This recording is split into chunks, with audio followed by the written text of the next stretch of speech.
I'm sending mine back. What is good, everybody? It's that one camera guy, back at again with another video for you. This is really just me talking a little bit about the reasons that sort of led up to me wanting to go ahead and send back my Tamron 28-75 that I picked up from B&H Photo. So that's what this video is. So I know I made a video, which you can check out over here if you haven't seen it already. It was bringing about to light the issues with the Tamron 28-75 with its focusing issues when I first was using it. I was having photo issues with it when I was shooting out and about. Happened a couple of times, and then it also happened and manifested with video. Now, it didn't happen too often, right? I originally would just turn off the camera. I'm using the A7 III, for example. Then I turned it back on, and it resolved the problem. It wasn't a big deal.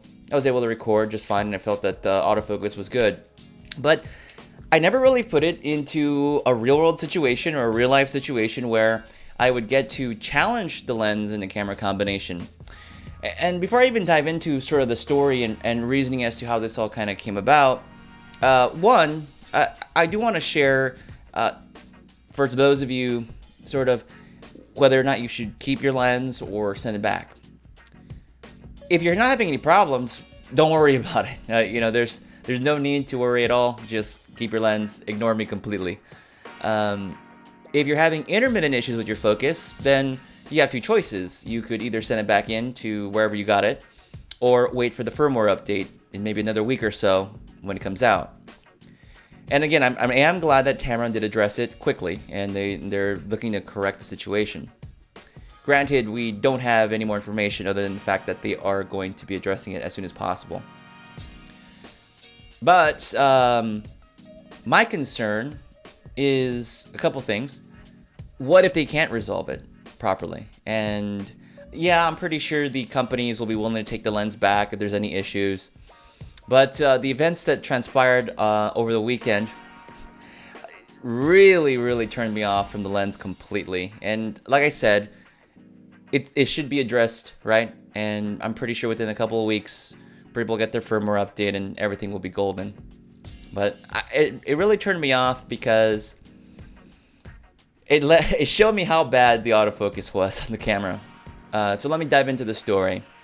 So over the weekend, I met up with Jason Vong. I asked him if I could job shadow him, basically, because, well, Jason's a wedding cinematographer. I've done a couple of weddings here and there. I don't really do those very often. I'll photograph or even record for weddings. But I just wanted to, see how Jason Vong works, learn some techniques, some strategies and methods, and just kind of understand what he does. And I said, you know what, I'll do BTS for him and record some B-roll. So it's kind of like, quid pro quo. He does something for me, I do something for him, and I get to learn. So I thought that was a really great opportunity. So I got to tag along with them for the day. He was technically the second shooter. There was a first shooter named Grace. She was pretty much in charge, but Jason kind of took a little bit of a slightly bigger role because he wanted to get some really nice B-roll footage with him using the Xeon crane and how he was working. But issues started right away when they were doing the cinematics for the bride and groom when they were out at the park. I was using the A7 III and the Tamron 28-75, and I'm trying to get video to focus on the subjects. 28 is definitely not wide enough. Uh-oh. And the Tamron's autofocus is going bananas. Uh-oh. It's great. And especially when I'm recording Jason, and it's not looking like it's hitting critical focus. And I'm just like, what is going on? And I said, okay, I'm gonna turn off the camera and turn it back on. I thought that fixed the problem. It didn't fix the problem. And so I kept having that issue. I tried a little bit of manual focusing, but I didn't want to deal with that while I was trying to handhold the camera. Because, that's the reason why you get this lens, right? You're expecting it to work. And I want to stress that you might say, well, why did you bring this lens out if you know it had issues? I wanted to bring up like the 24-70 G Master or the 24-105, but those were rentals. I sent them back. I didn't have them anymore by the time that the weekend came about. And I thought the 20-75 would be perfect because, one, it's F2.8. I mean, I have an F4, but I knew I was going to be shooting in low light situations and I wanted the best quality possible. So I did take it in with some risk. But I knew that it was kind of low pressure anyway. I mean, the B-roll stuff for Jason was kind of extra if we got it.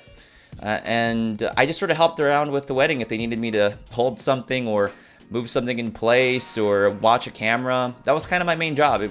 I wasn't really there for the main stuff. I was just kind of observant and just trying to learn the situation.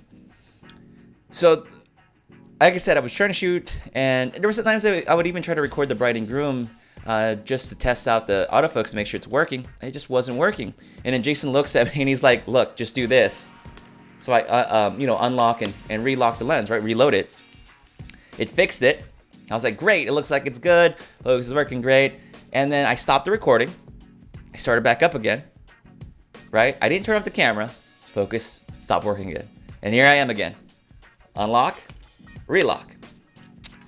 And I end up doing that literally throughout like a 10-hour, almost 12-hour day. Throughout the entire time I was recording some B-roll for Jason. I was having to reload, unload, and relock and unlock the lens in order to get it to even work properly. That was really bad. And I brought this up in my video and I said, what if you were having to shoot a wedding, you brought this lens with you, right? And this is what happened.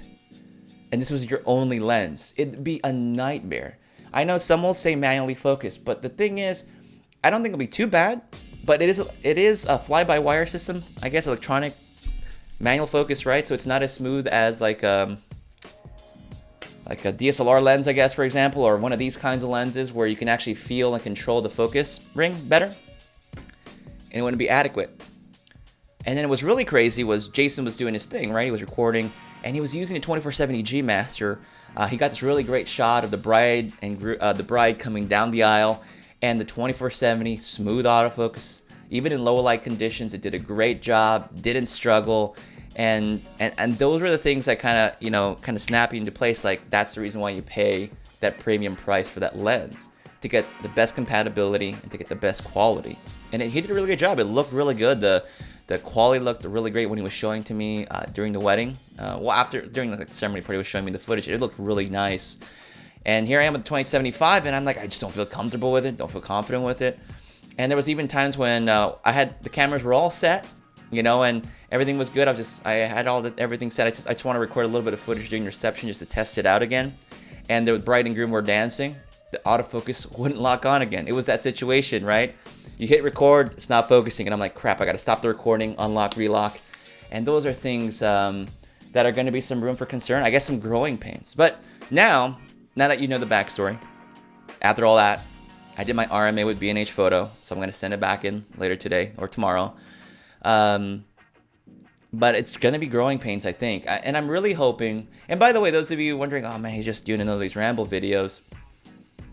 The reason why I think to send it back instead of holding on to it was seeing the performance of the 24-70 G Master in video when Jason was using it, and sort of kind of locked my mentality of just going over and spending the additional money to get the 24-70 G Master in that kind of situation. I still like the 20-75 in the sense that for $799, it's a great pairing, and I think I'll probably get a copy later on. Because, again, like my brother uses Sony cameras. Like I've said in the past, the A7 III is technically not mine.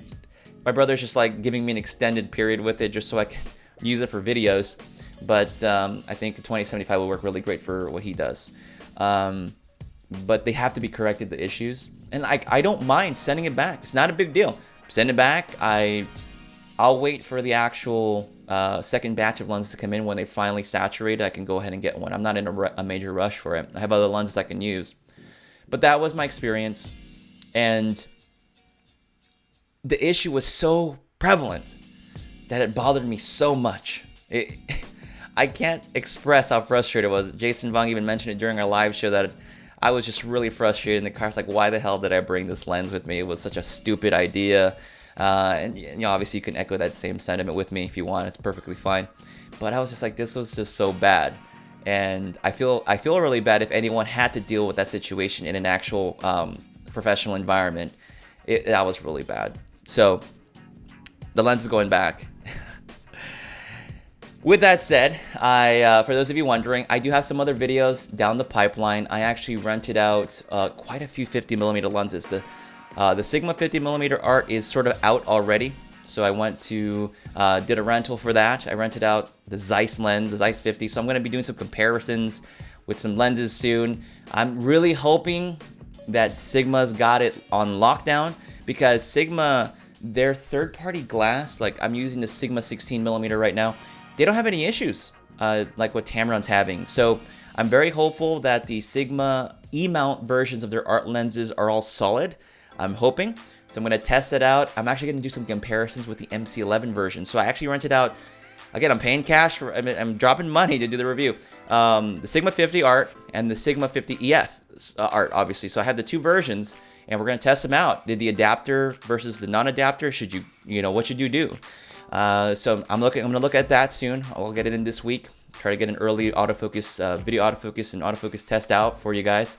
But that's what's down in the pipeline. I got some other lenses I went ahead and rented out as well. So there's a lot of other reviews down the pipeline in this next week or two. So stay tuned for that. So again, don't forget to subscribe. Hit that bell notification so you don't miss out on the latest content. And with that said, I'm your host, that one camera guy, and I will catch you on the next video. And don't forget, drop some review ideas down. I have time over the break, so if there's anything you want me to check out, put them in the comments below so I can check them out. I'll see you guys later. Peace. I left my heart in California. I let it go deep into the blue.